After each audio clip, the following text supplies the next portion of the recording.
Hello friends, welcome to my channel. Krish వల్ల case take up చేయను అని చెప్పిన ధనంజయ్ ఇదంతా ఎలా జరిగిందో మనం ఈ వీడియో తెలుసుకుందాం. ఇంకా లాయర్ ధనంజయ్ దగ్గరికి సత్య వాళ్ళ అయితే అందరూ వెళ్తారు.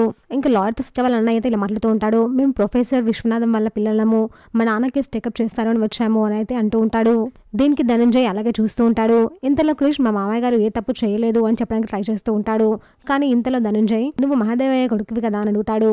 మహాదేవయ్య కాదు, మహాదేవయ్య గారు, రెస్పెక్ట్ ఇచ్చి మాట్లాడు అని క్రిష్ అయితే అంటూ ఉంటాడు.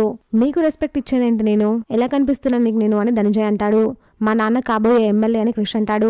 మీ నాన్న ఎమ్మెల్యే అయితే నాకేంటి, నేను లాయర్ని ఇక్కడ, మీ నాన్న కంటే ఎక్కువ ప్రియారిటీ నాకే ఉంటుంది. అయినా మీరు అన్యాయం ఎటుంటే అటు సైడే ఉంటారు అని ఒక టాక్ వినిపిస్తుంది. మరి మీ దగ్గర నుంచి నేను కేసు ఎలా టేకప్ చేశాను అనుకుంటున్నారు? న్యాయం ఎటువైపు నేను అటువైపే ఉంటాను అని లాయర్ అయితే అంటూ ఉంటాడు. దీనికి క్రిష్ కి చాలా కోపం వస్తుంది.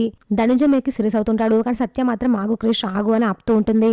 ఇంకా లాయర్ మాత్రం క్రిష్ ని వాళ్ళ నాన్నని అయితే అవమానిస్తూ మాట్లాడుతూ ఉంటారు.